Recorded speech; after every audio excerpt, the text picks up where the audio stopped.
একটি ক্লাসের মাধ্যমে তোমরা HTML এর মধ্যে 7 এর 7 পাবা। কারণ এই ক্লাসে আমি তোমাদের row span, col span, sub sup, image tag, hyperlink, list total একটি ক্লাসের মাধ্যমে কভার করতে পারবা। আর এই ক্লাসটা তোমরা যদি দেখো, এখান থেকে তুমি যে কোনো ধরনের প্রশ্ন খুব সহজেই সমাধান করতে পারবা। চলো ক্লাসটা দেখি। দেখো আমি এখানে একটা টেবিল উল্লেখ করছি। এই টেবিলের মধ্যে দেখো এখানে ইমেজ ট্যাগ আছে, এখানে লিস্ট আছে, সাবস্যুপ আছে, হাইপারলিংক আছে। এটা অত্যন্ত গুরুত্বপূর্ণ একটা টেবিল তোমাদের জন্য। চলো ক্লাসটা দেখি। দেখো এখানে সারি বুঝতে হবে, মনে রাখবা নিচে যতই থাক সবগুলো উপরটার সাথে সম্পর্ক। তার মানে প্রথম সারির মধ্যে এইটা আছে, কারণ দেখো এটা নিচে আছে, নিচে দেখো এরকম ঘরকে কিন্তু আটকায় নেই, তার মানে এটা কিন্তু এটার সাথে সম্পর্ক। তার মানে প্রথম সারির মধ্যে এইটা আর এটা আছে, এটা কিন্তু এক সারি। দ্বিতীয় সারির মধ্যে দেখো নিচে যতই থাক কি বলছে উপরটার সাথে সম্পর্ক, এখানে তো এটা আটকায় দিয়েছে। তার মানে রোজ ডট পিএনজি আর বাংলা হলো এক সারি, আর ইংলিশ আলাদা সারি, আর এই একটা আলাদা সারি। এই সারির কোনো কিছু আমি এখানে উল্লেখ করছি। দেখো তাহলে তার মানে প্রথম সারির মধ্যে কি কি আছে, H2O, x2y আর লিস্ট, এটা এক সারি। তোমরা জানো প্রতিটা HTML এ এইটুকু কমন, অর্থাৎ doc type, HTML body, table border one এইটুকু কমন। আর এখান থেকে দেখো এই টেবিল বডি HTML এখান থেকে এটুকু, মানে এখান থেকে এটুকু আর এটুকু হচ্ছে তোমাদের কমন, তোমাদের ফিক্সড লিখতে হবে। দেখো মনে রাখবা টেবিল সারিকে সংক্ষেপে টিআর দ্বারা প্রকাশ করে। আমি আগেই বলছি এখান থেকে এটুকু হচ্ছে ফিক্সড তোমাদের লিখতে হবে। টেবিল সারিকে সংক্ষেপে টিআর দ্বারা প্রকাশ করা হয়। আর অ্যালাইন দ্বারা হচ্ছে অবস্থান বোঝায়। কি বোঝায় অ্যালাইন দ্বারা? কি বোঝায়? অবস্থান ধরে। ধরো H2 একটু এক সাইডে চলে আসে, ধরো এটা মাঝখানে আছে, এটা মাঝখানে আছে, এটা মাঝখানে আছে, এটা মাঝখানে আছে। তার মানে প্রথম সারির মধ্যে এটা তিনটে মাঝখানে, তার মানে টিআর অ্যালাইন সমান কত? সেন্টার। দেখবা যে ফুটবল খেলায় সেন্টার করে কিন্তু মাঝখানে, এদের প্রথম সারি কাজ শুরু করছে, টিআর শুরু করছে। আর অ্যালাইন দিছে কেন? অ্যালাইন দ্বারা অবস্থান বোঝায়। প্রথম সারির লেখাগুলো কোথায় আছে, H2O, x2 সবগুলো মাঝখানে আছে, এই জন্য অ্যালাইন সমান সেন্টার। দেখো এটা কাজ শুরু করবো। তো মনে রাখবে একটা টেবিলের লেখাগুলো যদি বোল্ড করে, মানে মোটা করে, একটা টেবিলের লেখাগুলো যদি মোটা করে থাকে তাহলে হবে টেইজ, আর মোটা ছাড়া যদি থাকে টিড হবে। তো দেখো এই সবগুলো লেখা কিন্তু স্বাভাবিক আছে, তার মানে মোটা নেই, তার মানে সবগুলো কিন্তু টিডি।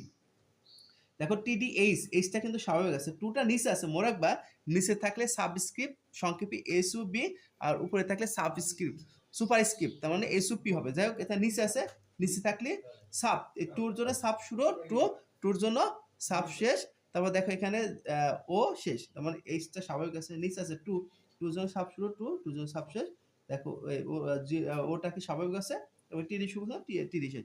এবার এটা দেখো আবার এই একটা ঘরের কাজ শুরু করবো, তা এটাকে আমি টি দিয়ে শুরু করছি। দেখো এক্সটা স্বাভাবিক আছে, স্কোয়ার দেখো এটা কিন্তু উপরে আছে, আমি বলছি উপর থাকলে সুপ, তার মানে টুর জন্য সুপ শুরু, টুর জন্য সুপ শেষ।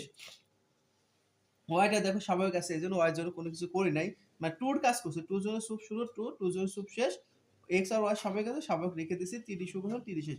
এখন দেখো আমি বলছিলাম এইটা আর এইটা এক সারি, এটা এক সারি, এই সারি কাজ শুরু করবো। এই সারিটা দেখো 1 2 3 মনে রাখবা, যদি সহজে মনে রাখার জন্য, যদি লম্ব বরাবর একের অধিক, মনে রাখবা লম্ব বরাবর একের অধিক ঘর নিয়ে থাকলে হবে রো স্প্যান, আর সমান্তর বরাবর একের অধিক ঘর মিলে থাকলে কল স্প্যান। এখন রো স্প্যান হয় কেন? আসলে এটা রোর কয়েকটা ঘর খায় বলে মূলত রো স্প্যান হয়। আর এটা হচ্ছে কি কল স্প্যান হয় কেন? কলামের মানে কয়েকটা ঘর খায় বলে এই জন্য কল স্প্যান হয়। যাই হোক, তো সহজভাবে মনে রাখা হবে লম্ব বরাবর যদি একের অধিক ঘর নিয়ে থাকে রো স্প্যান, আর যদি সমান্তরাল বরাবর একের অধিক ঘর নিয়ে থাকে ওইটা কি হবে? Call span. তো দেখো এই ঘরটা এরকম একটা দাগ হওয়ার কথা ছিল, তার মানে নাই, তার মানে এটা 1 2 3, তার মানে এটাকে 3 ঘর মিলে আছে। এরকম একটা দাগ হওয়ার কথা ছিল, তার মানে একটা দুইটা তিনটা, তার মানে এটা লম্ব বড় আছে, তার মানে রো স্প্যান। দেখো তাহলে টিডি রো স্প্যান সমান কত? 3 কেন 3 ঘরের সমতুল্য, 1 2 3, টিডি রো স্প্যান সমান কত? 3। এখন এটা লিস্ট আকার আছে, দেখো সিতে আছে বুক, ডিতে আছে পেন, ইতে আছে পেন্সিল। তো এটা হচ্ছে অর্ডার লিস্টে আছে। দেখো মনে রাখবা অর্ডার লিস্টের মধ্যে 1 আছে, বড় হাতের এ আছে, ছোট হাতের এ আছে, ছোট হাতের রোমান সংখ্যা, বড় হাতের রোমান সংখ্যা। 1 ছোট হাতের এ, বড় হাতের এ, ছোট হাতের রোমান সংখ্যা, বড় হাতের রোমান সংখ্যা, এই পাঁচটার কোনো একটা থাকলে অর্ডার লিস্ট হবে। তো এখানে দেখো সি আছে, সি কার মধ্যে আছে? তার মানে বড় হাতের এর মধ্যে আছে, কারণ বড় হাতের দিছি কারণ CDE সবগুলো বড় হাতের আছে। তার মানে দেখো এ আছে, তার মানে এটা কি অর্ডার লিস্ট হবে। মনে রাখো অর্ডার লিস্টকে সংক্ষেপে ওয়েল দ্বারা প্রকাশ করা হয়। যেহেতু এই প্রশ্নটা অর্ডার লিস্ট আছে, আমি ওয়েল দ্বারা শুরু করছি। অতিরিক্ত হিসাবে টাইপ ব্যবহার করতে হয়, সেটা অর্ডার লিস্ট থাক বা আনঅর্ডার লিস্ট থাক, সবগুলো অতিরিক্ত হিসাবে কি ব্যবহার করতে হয়? টাইপ। টাইপ এখানে ফার্স্টে যেটা থাকবে, ফার্স্টে দেখো এখানে সি আছে, কিন্তু সি কার উপাদান? এর উপাদান, এই জন্য আমি এখানে এ লিখছি।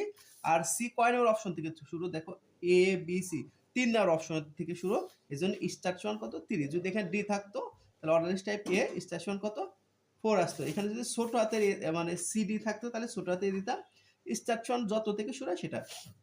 এখন দেখো এটা লিস্ট আকার আছে। বুকের জন্য এলআই শুরু, বুকের জন্য এলআই শেষ, দেখো পেনের জন্য এলআই শুরু, পেনের জন্য এলআই শেষ, দেখো পেন্সিল জন্য এলআই শুরু, পেন্সিল জন্য এলআই শেষ, মানে এগুলো লিস্ট করে আসলে এলআই দিয়ে শুরু করছি। তো এলআই বুক এলআই শেষ, এলআই পেন এলআই শেষ, এলআই পেন্সিল এলআই শেষ। এই যে ওয়েল শুরু করছিলাম, দেখো ওয়েল শেষ, এই দেখো এটার জন্য টিডি শুরু করছিলাম, টিডি শেষ। এটা এই প্রথম সারিতে টিআর দিয়ে শুরু করছিলাম, এই যে দেখো টিআর শেষ।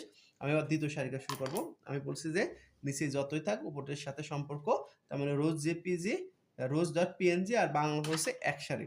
দেখো এটা লম্ব বড় 2 ঘর মিলে আছে, দেখো এরকম একটা ঘরও কত ছিল সেটা কিন্তু নাই, তার মানে এটা 2 ঘর মিলে আছে, তার মানে টিডি। দেখো মানে দেখো রোজ ডট পিএনজি আর বাংলা দুইটাই মাঝখানে আছে, রোজ ডট পিএনজি আর বাংলা এই সারিটা শুরু করবো, এই জন্য আমি টিআর শুরু করছি। আর অ্যালাইন দিছি কেন, রোজ ডট পিএনজি আর বাংলা সবগুলো মাঝখানে আছে, এই জন্য অ্যালাইন সমান কত সেন্টার। এখন রোজ ডট দেখো 2 ঘর মিলে আছে, দেখো এরকম বড় 2 ঘর মিলে আছে, তো লম্ব বড় 2 ঘর আছে। আমি বলছিলাম যে লম্ব বড় থাকলে রো স্প্যান, তার মানে টিডি রো স্প্যান 2। এই দেখো ইমেজ ট্যাগ মোরাকবা dot dot PNG dot JPG dot JPEG dot GIF, এই পাঁচটার কোন একটা থাকলে ইমেজ ট্যাগ হবে। তখন এই পাঁচটার কোন একটা থাকলে তুমি এটুকু লিখবা, ইমেজ সোর্স লিখবা। ইমেজ সোর্স লেখার পর এইগুলার কারোর সাথে যদি যুক্ত থাকে ওইটা ইউআরএল জায়গায় থাকবে।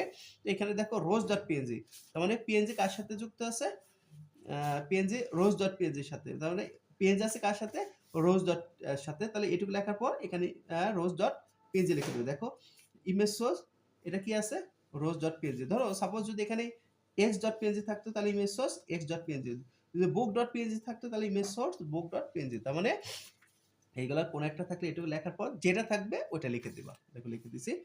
আর ইমেজ ট্যাগের তো কোনো ক্লোজিং ট্যাগ নেই। দেখো এটার কাজ শেষ, এবার এটার কাজ শুরু করবো। এটা যখন টিডি শুরু করবো টিডি শেষ। এটা তো স্বাভাবিক আছে, কোনো ঘর দখল করে নেই বা রো স্পেন কোলেস্পেন কোনো কিছু নেই। এতে বাংলা টিডির জন্য বাংলা শুরু, টিডি শেষ, টিডি বাংলা শুরু, টিডি শেষ। দেখো এই যে টিআর শুরু করছিলাম, টিআর শেষ। এখন দেখো আমি ইংলিশ সারির কাজ শুরু করবো। ইংলিশ কিন্তু আলাদা একটা সারি, এটার সাথে এটা সম্পর্ক, এটার সাথে এটা, কিন্তু ইংলিশটা আলাদা একটা সারি।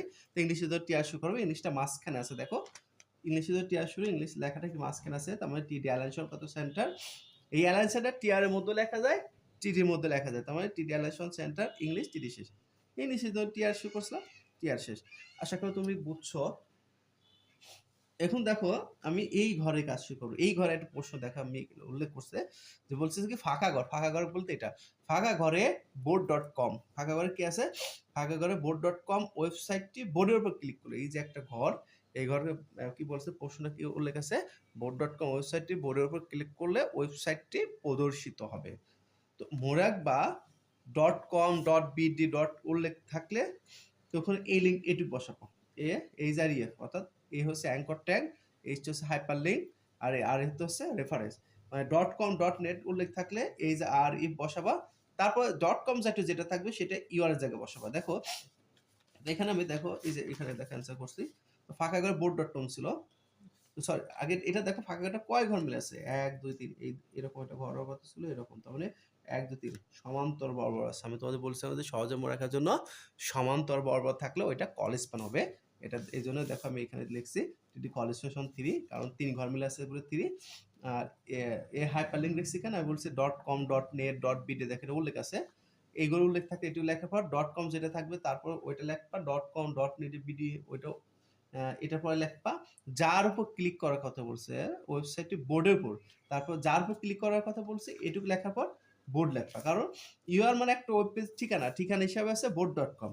লিঙ্ক টেক্সট, এখানে লিঙ্ক টেক্সট, লিঙ্ক মানে ক্লিক করা, কার উপর ক্লিক করার কথা বলছে, বোর্ডের উপর, এই যে লিঙ্ক হিসেবে এখানে বোর্ড, তার মানে লিঙ্কটা মুখস্থ থাকলে হবে। এটা শুরু করছিলাম, এটা শেষ, টিডি শুরু করছিলাম, টিডি শেষ, টিআর শুরু করছিলাম, টিআর শেষ। আমি আবার বলি এই ঘরটা দেখো এরকম 3 ঘর মিলে আছে, মানে এরকম 3 ঘর মিলে আছে, টিআর অ্যালাইনশন মানে মাঝখানে আছে, মাঝখানে ধরো আছে লেখাটা, তারপরে টিআর অ্যালাইনশন সেন্টার, এটা তো 3 ঘর মিলে আছে, টিডি করেসপেকশন কত 3। এই হাইপারলিংক লিখছি কেন, আমার ডট কম ডট বিডি উল্লেখ থাকলে হাইপারলিংক লিখবা, dot com dot net dot BD website Google Yahoo যেটা থাকবে ওইটা হাইপারলিংক পর লিখবা।